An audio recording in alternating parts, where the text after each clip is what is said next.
Airport toll ಬಳಿ ಭೀಕರ ರಸ್ತೆ ಅಪಘಾತ. ಚಲಿಸುತ್ತಿದ್ದ ಕಾರು ಡಿವೈಡರ್ಗೆ ಡಿಕ್ಕಿ ಹೊಡೆದು ಪಲ್ಟಿ.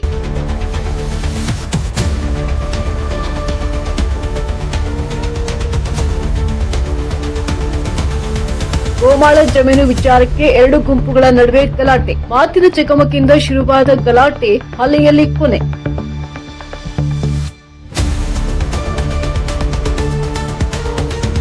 ನಗರಸಭೆಯ ಏಕಾಏಕಿ ನಿರ್ಧಾರಕ್ಕೆ ಬಡವರ ಬದುಕು ಅಯೋಮಯ. ವಸತಿಯಲ್ಲಿ ಮಹಮ್ಮದ್ ಶಫೀಕ್ ಕಿಡಿ.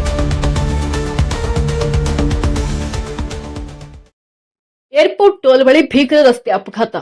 ಚಲಿಸುತ್ತಿದ್ದ ಕಾರು ಡಿವೈಡರ್ಗೆ ಡಿಕ್ಕಿ ಹೊಡೆದು ಪಲ್ಟಿಯಾಗಿರುವ ಘಟನೆ ದೇವನಹಳ್ಳಿ ತಾಲೂಕಿನ ಏರ್ಪೋರ್ಟ್ ಟೋಲ್ ಬಳಿ ನಡೆದಿದೆ. ಅದೃಷ್ಟವಶಾತ್ ಕಾರ್ನಲ್ಲಿದ್ದ ಚಾಲಕ ಸಣ್ಣ ಪುಟ್ಟ ಗಾಯಗಳೊಂದಿಗೆ ಅಪಾಯದಿಂದ ಪಾರಾಗಿದ್ದಾನೆ.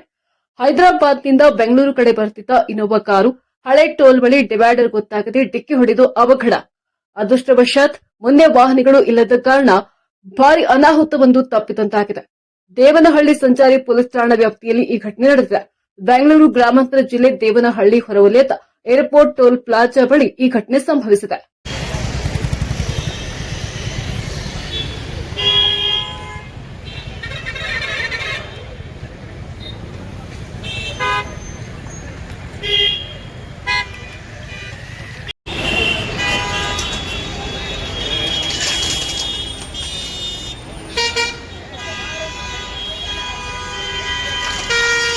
ಚಿಂತಾಮಣಿ ನಗರದ ನಾಗರಿಕರಿಗೆ ಅತ್ಯಾಧುನಿಕ ದಂತ ಚಿಕಿತ್ಸೆ ನೀಡುವ ಉದ್ದೇಶದಿಂದ ನೂತನವಾಗಿ ಸ್ಥಾಪಿಸಲಾಗಿರುವಂತಹ smile next dental care clinic ಉದ್ಘಾಟನಾ ಸಮಾರಂಭದಲ್ಲಿ ಮಾಜಿ ಶಾಸಕ ಜೆಎನ್ ಕೃಷ್ಣಾರೆಡ್ಡಿ ಭಾಗಿಯಾದರು. ನಗರದ ಎನ್ಆರ್ ಬಡಾವಣೆಯ ಖಾಸಗಿ ಮೈಸೂರು ಆಸ್ಪತ್ರೆ ಎದುರುಗಡೆ ಈ ಕ್ಲಿನಿಕ್ನ ಉದ್ಘಾಟನಾ ಮಾಡಲಾಯಿತು. ಇನ್ನು ಕಾರ್ಯಕ್ರಮದಲ್ಲಿ ಪಾಲ್ಗೊಂಡು ಮಾತನಾಡಿದ ಮಾಜಿ ಶಾಸಕ ಜೆಕೆ ಕೃಷ್ಣಾರೆಡ್ಡಿ ಅವರು, ಇಂದಿನ ಒತ್ತಡದ ಜೀವನ ಶೈಲಿಯಲ್ಲಿ ಆರೋಗ್ಯ ರಕ್ಷಣೆ ಬಹಳ ಮುಖ್ಯ. ಅದರಲ್ಲೂ ಕೂಡ ದಂತ ಸಂಬಂಧಿ ಸಮಸ್ಯೆಗಳಿಗೆ ತಕ್ಷಣದ ಮತ್ತು ಗುಣಮಟ್ಟದ ಚಿಕಿತ್ಸೆ ಅಗತ್ಯವಿರುತ್ತದೆ. ಚಿಂತಾಮಣಿಯಂತಹ ಬೆಳೆಯುತ್ತಿರುವ ನಗರಕ್ಕೆ ಇಂಥ ಹೈಟೆಕ್ ಸೌಲಭ್ಯಗಳಿರುವ ಕ್ಲಿನಿಕ್ ಅವಶ್ಯಕತೆ ಇತ್ತು. ಡಾಕ್ಟರ್ ಹರ್ಷಿತ್ ಮತ್ತು ಭುವನ್ ಅವರ ತಂಡ ಇಲ್ಲಿನ ಜನರಿಗೆ ಉತ್ತಮ ಸೇವೆ ನೀಡಲಿ ಎಂದು ಹಾರೈಸಿದರು. ಚಿಂತಾಮಣಿ ನಗರದಲ್ಲಿ ನನ್ನ ಆತ್ಮೀಯ ಸ್ನೇಹಿತರು ಮಂಜಣ್ಣ ಅವರು ಅವರ ಸುಪುತ್ರಿ ಇವತ್ತು ಸ್ಮೈಲ್ ನೆಸ್ಟ್ ಡೆಂಟಲ್ ಕ್ಲಿನಿಕನ್ನು ಹೊಸದಾಗಿ ಸ್ಥಾಪನೆಯನ್ನು ಮಾಡಿದ್ದಾರೆ. ಹಾಗೆ ಭಾಳಷ್ಟು ಚಿಂತಾಮಣಿಯಲ್ಲಿ ಡೆಂಟಲ್ ಕ್ಲಿನಿಕ್ಸ್ ಈಗಾಗಲೇ ಇದೆ. ಅವರು ಕೂಡ ಇವರು ಮತ್ತೊಂದು ಸ್ಥಾಪನೆಯನ್ನು ಮಾಡಿದ್ದಾರೆ. ನಾನೆಲ್ಲ ಹೇಳ್ತಾ ಇದ್ದಾಗ ವಾರಕ್ಕೆ 2 ಬಾರಿ ಬೆಂಗಳೂರಿನಿಂದ ವಿಶೇಷ ತಜ್ಞರು ಕೂಡ ಬರ್ತಾರೆ ಇಲ್ಲಿ ಅನ್ನುವಂಥದ್ದನ್ನು ತಿಳಿಸಿದ್ದಾರೆ. ಹಾಗಾಗಿ ಇಲ್ಲಿ ಭಾಳ ನೀಟ್ನೆಸ್ ಎಲ್ಲ ಮೇಂಟೈನ್ ಮಾಡಬೇಕು ಅನ್ನುವಂಥದ್ದನ್ನು ಕೂಡ ಹೇಳಿದ್ದೀನಿ. ಅವರು ಎಲ್ಲ AC ಇರ್ತಕ್ಕಂಥದ್ದನ್ನು ಮಾಡಿದ್ದಾರೆ. ಯಾಕಂದರೆ ದಂತ ಚಿಕಿತ್ಸೆ ಅನ್ನುವಂಥದ್ದು ಭಾಳ ಮನುಷ್ಯನಿಗೆ ಭಾಳ ಪ್ರಮುಖವಾದಂಥದ್ದು. ಹಾಗಾಗಿ ಅವರಿಗೆ ಒಳ್ಳೆಯದಾಗಲಿ, ಶುಭವಾಗಲಿ ಅಂತ ಶುಭ ಹಾರೈಸ್ತೇನೆ. ಮತ್ತು ಇಲ್ಲಿ ಭಾಳ ವಿಶೇಷವಾಗಿ ಇಲ್ಲಿ ಪ್ರತಿದಿನ ಕೂಡ ಡಾಕ್ಟರ್ಸ್ ಇರ್ತಾರೆ. ಆದರೆ ಭಾಳ ಸೆನ್ಸಿಟಿವ್ ಇರೋದರಿಂದ ವಾರಕ್ಕೆ 2 ಬಾರಿ ಬೆಂಗಳೂರಿನಿಂದ ಇಲ್ಲಿ ವಿಶೇಷ ತಜ್ಞರು ಕೂಡ ಬರೋರಿದ್ದಾರೆ. ಹಾಗಾಗಿ ಈ ಭಾಗದಲ್ಲಿ ಇರ್ತಕ್ಕಂಥ ಎಲ್ಲ ನಾಗರಿಕರು ಇದನ್ನು ಉಪಯೋಗಿಸ್ಕೊಳ್ಳಿ ಅನ್ನುವಂಥದ್ದು. ಮತ್ತು ಇಲ್ಲಿ ಏನು ಇವತ್ತು ಹೊಸದಾಗಿ ಸ್ಥಾಪನೆ ಮಾಡಿದ್ದಾರೆ ಅವರು ಒಳ್ಳೆಯದಾಗಲಿ, ಶುಭವಾಗಲಿ ಅಂತ ಶುಭ ಹಾರೈಸ್ತಾರೆ. ಇನ್ನು ಕ್ಲಿನಿಕ್ನ ವೈದ್ಯರಾದಂತಹ ಡಾಕ್ಟರ್ ಹರ್ಷಿತಾ ಮತ್ತು ಡಾಕ್ಟರ್ ಭುವನ್ ಅವರು ಕ್ಲಿನಿಕ್ನಲ್ಲಿ ಲಭ್ಯವಿರುವಂತಹ ಸೇವೆಗಳ ಬಗ್ಗೆ ಮಾಹಿತಿ ನೀಡಿದರು. ನಮ್ಮಲ್ಲಿನ ಹಲ್ಲಿನ ಎಲ್ಲಾ ಸಮಸ್ಯೆಗಳಿಗೆ ಅತ್ಯಾಧುನಿಕ ತಂತ್ರಜ್ಞಾನದ ಮೂಲಕ ಚಿಕಿತ್ಸೆ ನೀಡಲಾಗುವುದು. ಮುಖ್ಯವಾಗಿ ರೂಟ್ ಕೆನಾಲ್, ಕಾಂಪೋಸಿಟ್ ಫಿಲ್ಲಿಂಗ್ ಮತ್ತು ದಂತ ಜೋಡಣೆಯಂತಹ ಚಿಕಿತ್ಸೆಗಳು ಲಭ್ಯವಿದೆ ಎಂದು ತಿಳಿಸಿದರು.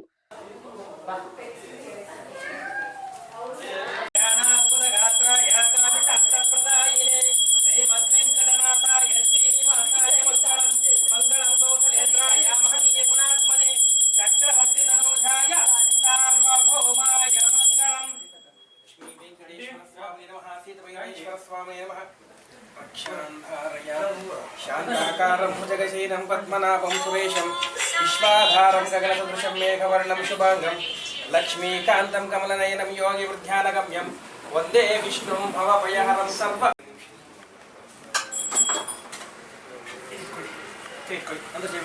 शतमानं भवति शतायः पुरुषः शतेन्द्रिय आयुष्येवेन्द्रिये प्रतितिष्ठति धनं धान्यं बहुकीर्तिलाभं शतसंवत्सरं दीर्घमायुः लक्ष्मी वेंकटेश्वर स्वामी सीत भैरवेश्वर स्वामी संपूर्ण अनुग्रह प्रसाद फलसिद्धिरस्तु ಏನು ನೂತನವಾಗಿ ಪ್ರಾರಂಭಿಸಿದ್ದೀರಾ ಈ ಒಂದು ಹಾಸ್ಪಿಟಲ್ ಉತ್ತರೋತ್ತರವಾಗಿ ಅಭಿವೃದ್ಧಿಯಾಗಿ ಒಂದು ಉನ್ನತ ಸ್ಥಾನಕ್ಕೆ ಹೋಗಿ ನಿಮ್ಗೆ ಒಂದು ಒಳ್ಳೆ ಹೆಸರು ಬರಲಿದಮ್ಮ ಸಮಸ್ತ.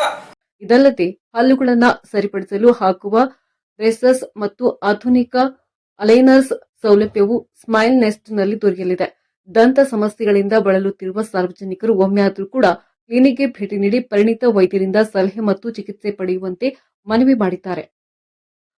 ದಂತ ಆರೋಗ್ಯದ ಬಗ್ಗೆ ಕಾಳಜಿ ವಹಿಸುವವರಿಗೆ ಸ್ಮೈಲ್ ನೆಸ್ಟ್ ಒಂದು ಉತ್ತಮ ಆಯ್ಕೆಯಾಗಲಿದೆ ಎಂದು ವೈದ್ಯರು ಭರವಸೆ ನೀಡಿದ್ದಾರೆ. ಈ ಸಂದರ್ಭದಲ್ಲಿ ಡಿಪೋ ಮಂಜುನಾಥ್, ಅಂಜಪ್ಪ, ರಾಜಣ್ಣ, ಗೌತಮ್, ಅಶ್ವಿನಿ, ಅರುಣ್, ಮಾಜಿ ನಗರ ಸಭಾ ಸದಸ್ಯರಾದ ವೆಂಕಟರಮಣಪ್ಪ ಸೇರಿದಂತೆ ಮತ್ತಿತರರು ಉಪಸ್ಥಿತರಿದ್ದರು.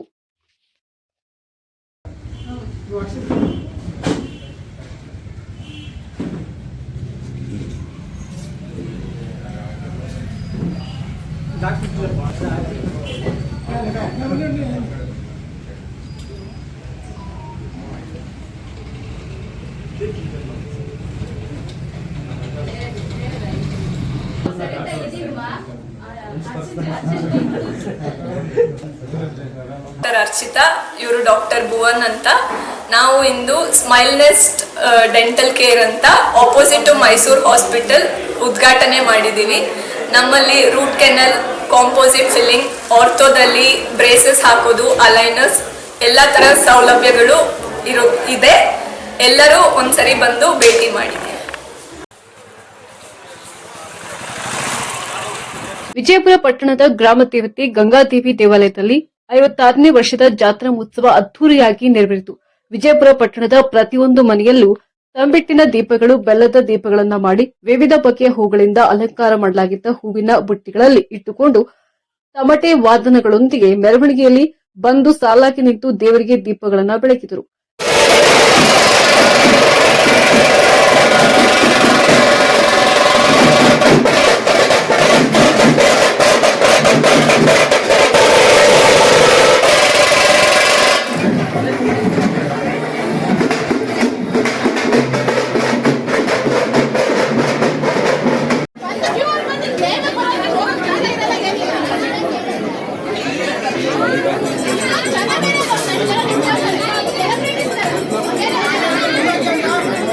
ಇನ್ನು ಗಂಗಾದೇವಿಗೆ ವಿಶೇಷವಾಗಿ ಹೂವಿನ ಅಲಂಕಾರ ಮಾಡಿ ಪೂಜೆ ಸಲ್ಲಿಸಿದರು. ದೀಪ ಆರತಿಗಳೊಂದಿಗೆ ಮೆರವಣಿಗೆಯಲ್ಲಿ ಬಂದಂತ ಯುವಕರು ತಮಟೆ ವಾದನಗಳಿಗೆ ಕುಣಿದು ಕುಪ್ಪಳಿಸಿದರು. ಜಾತ್ರಾ ಕಮಿಟಿ ಹಾಗೂ ಗಂಗಾ ಮತಸ್ಥರ ಸಂಘ ಅನ್ನದಾನ ಕಮಿಟಿಯ ಸಹಯೋಗದಲ್ಲಿ ಜಾತ್ರಾ ಮಹೋತ್ಸವಕ್ಕೆ ಸಕಲ ಸಿದ್ಧತೆಗಳನ್ನ ಮಾಡಲಾಗಿತ್ತು. ಸಮಸ್ತ ನಾಗರಿಕ ಬಂಧುಗಳೇ, ಇದು ವಿಜಯಪುರ ಗ್ರಾಮ ದೇವತೆ ಗಂಗಾದೇವಿ ಅಮ್ಮನವರ 56ನೇ ವರ್ಷದ ಜಾತ್ರಾ ಮಹೋತ್ಸವ. 8 ದಿನಗಳ ಕಾಲ ನಡೀತಕ್ಕಂಥ ಈ ಒಂದು ಜಾತ್ರಾ ಕಾರ್ಯಕ್ರಮ ಇಂದು ದೀಪಾರತಿಗಳು, ನಾಳೆ ಅನ್ನಸಂತರ್ಪಣೆಯೊಂದಿಗೆ ಕೊನೆಗೊಳ್ಳಲಿದೆ. ದಿನಾಂಕ 5/5/2026ರಂದು ಚಾಟು ಇರ್ತಕ್ಕಂಥ ಕಾರ್ಯಕ್ರಮದಿಂದ ಪ್ರಾರಂಭ ಆಗಿ 7 ದಿನಗಳ ಕಾಲ ಬೆಳಗ್ಗೆ ಮತ್ತು ಸಂಜೆ ಧಾರ್ಮಿಕ ಮತ್ತು ಸಾಂಸ್ಕೃತಿಕ ಕಾರ್ಯಕ್ರಮಗಳು ನಡೆಸ್ಕೊಂಡು ಬಂದಿದ್ದೇವೆ. ಅದೇ ರೀತಿಯಾಗಿ ಇವತ್ತು ಬೆಳಗ್ಗೆ ಸುಮಾರು 6 ಗಂಟೆಯಿಂದ ರಾತ್ರಿ 10 ಗಂಟೆವರೆಗೂ ಸುಮಾರು ನನಗನ್ಸುತ್ತೆ 30ರಿಂದ 35 ಸಾವಿರ ಭಕ್ತಾದಿಗಳು ಈ ಒಂದು ಜಾತ್ರಾ ಮಹೋತ್ಸವದಲ್ಲಿ ಪಾಲ್ಗೊಳ್ತಾ ಇದ್ದಾರೆ ಅಂತ ನನಗನ್ನಿಸುತ್ತೆ. ಯಾಕೆಂದರೆ ನಾವು ಬೆಳಗ್ಗೆಯಿಂದ ನೋಡ್ತಾ ಇದ್ದೇವೆ, ಪ್ರತಿ ಸಾರಿ ಬರೋದಕ್ಕಿಂತ ಅಧಿಕವಾಗಿ ಜನ ಬರ್ತಾ ಇದ್ದಾರೆ. ಅತಿ ಭಕ್ತಿಯಿಂದ, ಶ್ರದ್ಧೆಯಿಂದ ಬಂದು ತಾಯಿಯವರ ದರ್ಶನ, ಆರತಿಯನ್ನು ಬೆಳಗ್ತಕ್ಕಂಥದ್ದು, ತಾಯಿಯವರ ಆಶೀರ್ವಾದ ಪಡೆದು ಹೋಗ್ತಾ ಇದ್ದಾರೆ. ಅವರೆಲ್ಲರಿಗೂ ಸಹ ವಿಜಯಪುರದ ಗಂಗಾದೇವಿ ಜಾತ್ರಾ ಸಮಿತಿ ಮತ್ತು ದೀಪಾರತಿ ಜಾತ್ರಾ ಸಮಿತಿ ಟ್ರಸ್ಟ್ ಪರವಾಗಿ ಅನಂತ ಧನ್ಯವಾದಗಳು. ದಯಮಾಡಿ ಇಲ್ಲಿ ಕೆಲವು ಅಡಚಣೆಗಳಾಗಿರ್ಬೋದು ಭಕ್ತಾದಿಗಳಿಗೆ, ದಯವಿಟ್ಟು ಸಹಕರಿಸಬೇಕು ಅಂತ ತಮ್ಮಲ್ಲಿ ಕಳಕಳಿಯಾಗಿ ವಿನಂತಿ ಮಾಡಿಕೊಳ್ತೇವೆ. ರುದ್ರಮೂರ್ತಿ, ಜಾತ್ರಾ ಸಮಿತಿಯ ಕಾರ್ಯದರ್ಶಿ. ವಾರಪೂರ್ತಿ ವಿಶೇಷ ಕಾರ್ಯಕ್ರಮಗಳನ್ನು ನೆರವೇರಿಸಿದರು. ದೇವಾಲಯವನ್ನ ವಿದ್ಯುತ್ ದೀಪಗಳು ಹಾಗೂ ಬಗೆ ಬಗೆಯ ಹೂಗಳಿಂದ ಅಲಂಕಾರ ಮಾಡಲಾಗಿತ್ತು. ಇನ್ನು ಇದರ ಅಂಗವಾಗಿ ಪಟ್ಟಣದಲ್ಲಿ ಜಾತ್ರಾ ಮಹೋತ್ಸವದ ಬೃಹತ್ ಗಾತ್ರದ ಸ್ವಾಗತ ಕಮಾನುಗಳು, ಶುಭ ಕೋರುವವರ ಫ್ಲೆಕ್ಸ್ಗಳು ರಾರಾಜಿಸಿದವು. ಕೆಲವರು ಪಾನಕ, ಮಜ್ಜಿಗೆ ವಿತರಣೆ ಮಾಡಿದರು. ಅಹಿತಕರ ಘಟನೆಗಳು ನಡೆಯದಂತೆ ಪೊಲೀಸ್ ಬಂದೋಬಸ್ತ್ ಕೂಡ ಮಾಡಲಾಗಿತ್ತು. ಶ್ರೀ ಗಂಗಾದೇವಿ 56ನೇ ವರ್ಷದ ದೀಪಾರತಿ ಮಹೋತ್ಸವವನ್ನು ಅದ್ದೂರಿಯಾಗಿ ವಿಜಯಪುರದ ಜನತೆಗೆ ಆಚರಣೆ ಮಾಡೋಕ್ಕೆ ನಾವು ಆಹ್ವಾನ ಕೊಟ್ಟಿದ್ವಿ. ಇಂದು ಎಲ್ಲರೂ ಶ್ರದ್ಧಾಭಕ್ತಿಯಿಂದ ನಮ್ಮ ಗಂಗಾದೇವಿಗೆ ದೀಪಾರತಿಗಳನ್ನು ಬೆಳಗ್ತಾ ಇದ್ದಾರೆ. ಎಲ್ಲ ಮತಸ್ಥರು, ಹಿಂದೂ ಮತಸ್ಥರೆಲ್ಲ ಅವ್ರಿಗೆ ಒಳ್ಳೆ ಆರೋಗ್ಯ ಕೊಟ್ಟು ಕ್ಷೇಮವಾಗಿರಲಿ ಮತ್ತು ಮಳೆ ಬೆಳೆ ಎಲ್ಲ ಚೆನ್ನಾಗಿ ಬರಲಿ ಅಂತ ನಾನು ಈ ಸಂದರ್ಭದಲ್ಲಿ ದೀಪಾವಳಿ ಮಹೋತ್ಸವ ಸಂದರ್ಭದಲ್ಲಿ ಕೇಳ್ಕೊಳ್ತಾ ಇದ್ದೀನಿ. ಜಾತ್ರಾ ಕಮಿಟಿ ಅಧ್ಯಕ್ಷರಾದಂಥ ನಾಗರಾಜ್, ಪುರಸಭೆ ಅಧ್ಯಕ್ಷೆ ಎಸ್ ಭವ್ಯ ಮಹೇಶ್, ಇನ್ನು ಪುರಸಭೆ ಸದಸ್ಯ ಎಂ ಸತೀಶ್ ಕುಮಾರ್, ಜಾತ್ರಾ ಕಮಿಟಿಯ ಪ್ರಧಾನ ಕಾರ್ಯದರ್ಶಿ ರುದ್ರಮೂರ್ತಿ, ಮುಖಂಡ ಪಿ ಸಂಪತ್ ಕುಮಾರ್, ಮಾಜಿ ಅಧ್ಯಕ್ಷರಾದಂಥ ರಾಜೇಶ್ವರಿ ಭಾಸ್ಕರ್, ಕೆ ಅನ್ನಪೂರ್ಣಮ್ಮ, ಚನ್ನಕೇಶವ, ಗಂಗಾ ಮತಸ್ಥರ ಸಂಘದ ಅಧ್ಯಕ್ಷ ಉಪೇಂದ್ರ ಕುಮಾರ್, ರಾಜ್ಯ ಸಂಘಟನಾ ಮುನಿರಾಜು, ಬಿಜೆಪಿ ಅಧ್ಯಕ್ಷ ವೆಂಕಟೇಶ್, ರವಿಕುಮಾರ್ ಸೇರಿದಂತೆ ವಿವಿಧ ಗಣ್ಯರು ಹಾಜರಿದ್ದರು.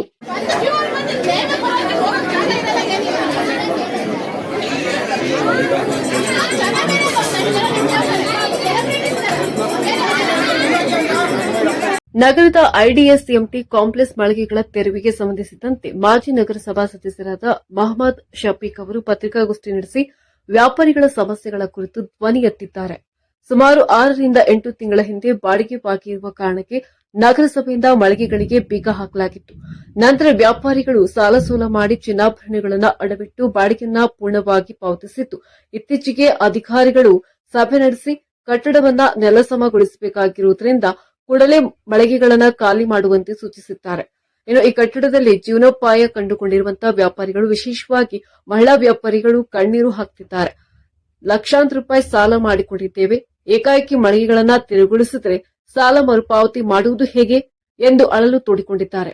ತಮಗೆಲ್ಲ ತಿಳಿದಿರೋ ಪ್ರಕಾರ ಪ್ರತಿಯೊಂದನ್ನು ಫುಟ್ಪಾತ್ ತೆರವಾಗಿರಲಿ ಅಥವಾ ಆಜಾದ್ ಚೌಕದಲ್ಲಿ ಏನು ರಥ ಇತ್ತು ಅದಾಗಲಿ ಅಥವಾ ಏನು ಡಾಕ್ಟರ್ BR ಅಂಬೇಡ್ಕರ್ ಸಾಹೇಬ್ರ ಪುತ್ಲಿ ಆಗಲಿ, ಇಂಥ ಸುಮಾರು IDSMT ಮಾರ್ಕೆಟಲ್ಲಿ ಅಂಗಡಿಗಳು ತೆರವಾಗಲಿ, ಬೆಳಗಿನ ಜಾವ 4-5 ಗಂಟೆಗೆ ಅಥವಾ ರಾತ್ರೋರಾತ್ರಿ ಏನೋ ಬೆಳಗಿನ ಜಾವ 4-5 ಗಂಟೆಗೆ ಅಥವಾ ರಾತ್ರೋರಾತ್ರಿ ಇದ್ದಿದ್ದಂಗೆ ಡೆಮಾಲಿಷ್ ಮಾಡಿರುವಂಥದ್ದು ಎಲ್ಲರೂ ಕಂಡಿದ್ದೀರಾ. ಅತಿ ಶೀಘ್ರದಲ್ಲೇ ಬೆಳಗಿನ ಜಾವ ಅಥವಾ ರಾತ್ರೋರಾತ್ರಿ MG ರೋಡು ಡೆಮಾಲಿಷ್ ಆಗ್ಬೋದು. ಮತ್ತೆ ಏನು ರೈಲ್ವೆ ಸ್ಟೇಷನ್ ಐತೆ, ಮೊನ್ನೆ ಎಲ್ಲ ಮಾರ್ಗಗಳ ಹಾಕ್ಬಿಟ್ಟು ಹೋಗಿದ್ದಾರೆ, ಅದು ಬೆಳಗಿನ ಜಾವ ಅಥವಾ ರಾತ್ರೋರಾತ್ರಿ ಆಗ್ಬೋದು. ಈ ರೀತಿ ತಮಗೆಲ್ಲ ತಿಳಿದಿದೆ. ಮುಜರೆ ಏನು ಆಸ್ತಿಗಳಿದೆ ಕೆಲವು, ಇಂಥದ್ದೇ ಅಂತ ನಾನು ಹೇಳಕ್ ಹೋಗೋದಿಲ್ಲ. ಅದನ್ನು ಕೂಡ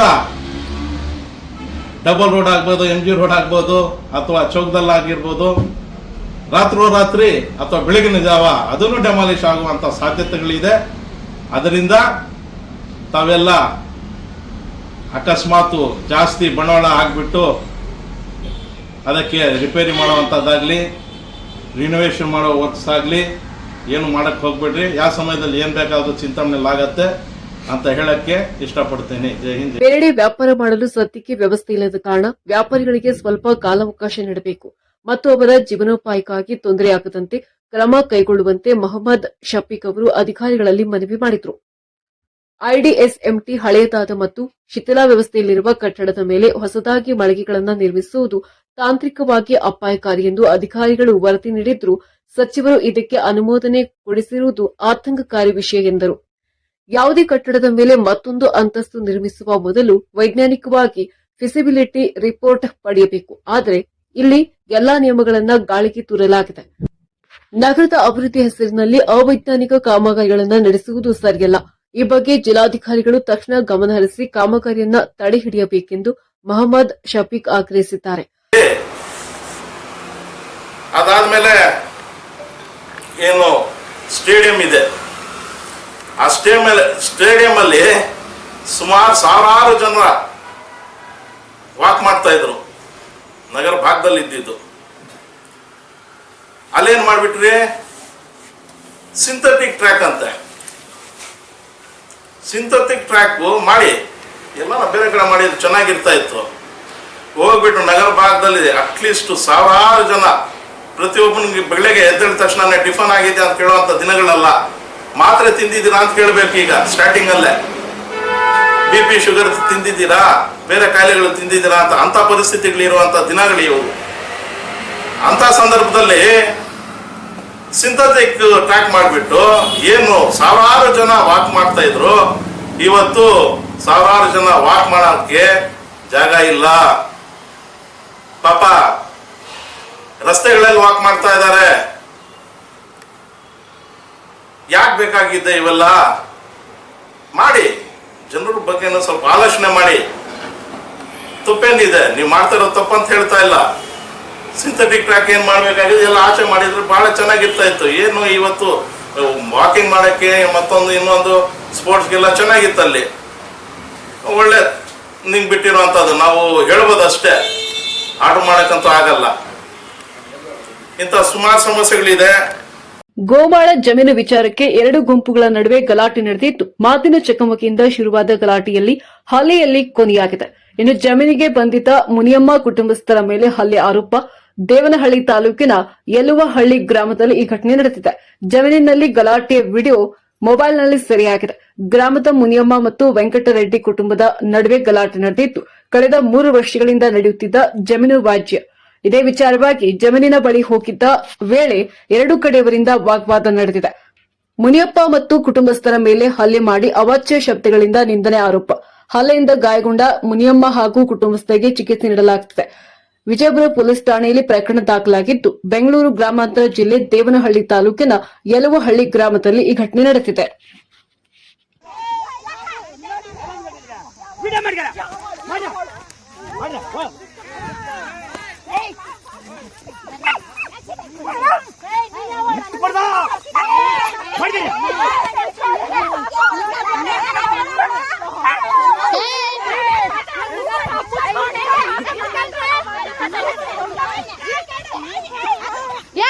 ನಿಮ್ಮ ಅಮ್ಮನ ಕೈ ಬಿಟ್ರೆ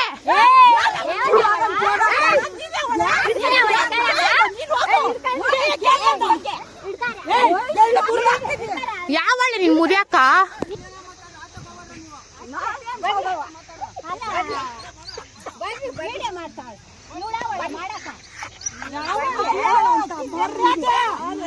ನೀನ್ ಮರ್ಯಾದೆ ಕೊಡಲ್ಲ, ಆಮೇಲೆ ನಾನು ಕೊಡ್ತೀನಿ.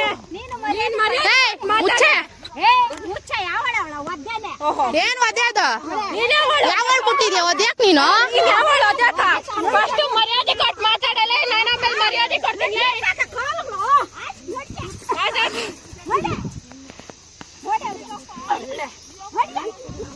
ಏಯ್ ಚಪ್ಲಿಯಾಗ ಹಾಕ ಅವಳನ್ನ.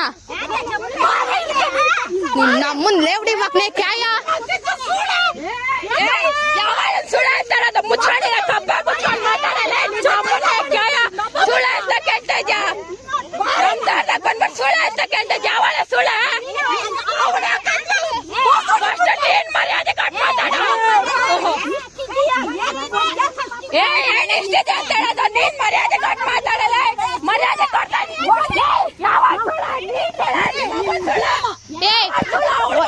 112 ಫೋನ್ ಮಾಡು.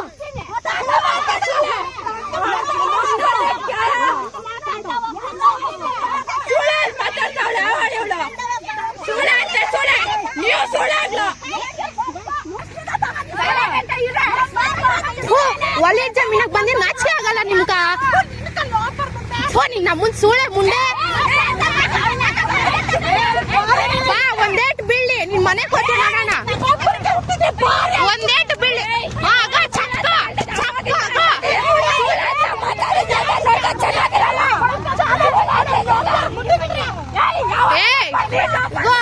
ಅಂಬೇಡ್ಕರ್ ಸಂಘದವ್ರು ಬರ್ತಾರೆ ನಿನ್ಗೈತೆ.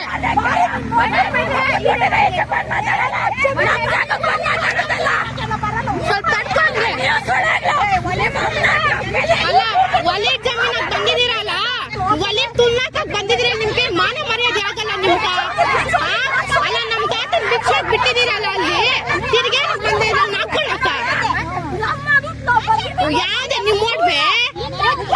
ಯಾವ್ದು ನಿಮ್ ಓಡ್ಬೆ? ನಾವೆಲ್ಲ ಸುಳಿಗಳು, ನೀವೆಲ್ಲ ಪತಿವ್ರತಿಗಳು, ಅದಕ್ಕೆ ಒಲೆ ಜಮೀನಾಗ ನಾಕೊಳಕ್ ಬಂದಿದ್ದೀರಾ? ಆಯ್ತು, ಬರ್ತಾರೆ ನಮ್ಮವರು. ಅದ್ ಹೆಂಗೆ ಒಬ್ಬೊಬ್ಳು ಮನೆ ಕೂತಿರೋ ನೋಡ್ತೀನಿ, ಓದ್ತೀನಿ. ಮುಚ್ಕೊಂಡು ಹೋಗೆ ಮಕ ನೋಡಕ್ ನಂಗೆ ಒಂಥರ ಅಸಹ್ಯ ಆಗ್ತೈತೆ. ಬರ್ತೀರಿ ಓಹೋ ಇಷ್ಟ ದಿನ ಇದ್ರ ಎಲ್ಕೆ ಹೋಗಿದ್ದೆ ಇಷ್ಟ ದಿನದಿಂದ ಬತ್ತವಳ ಮೇಲೇನೆ ಸಿಗ್ಬಿಡ್ತೆ ಬಾ ಸಿಗ್ಳು ಬಾ.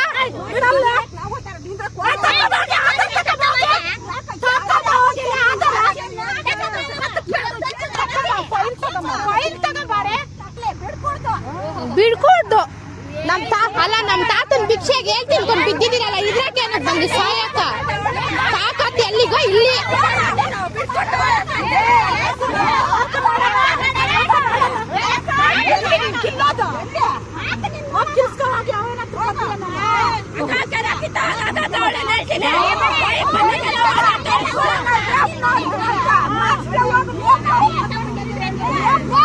ನೀವೆಂತ ಜನಗಳಮ್ಮ ನೀವು ಒಲಿ ಜಮೀನಾಗ ನಾಕೊಂಡ್ ಬಂದಿದ್ದೀರಲ್ಲ ಏನು.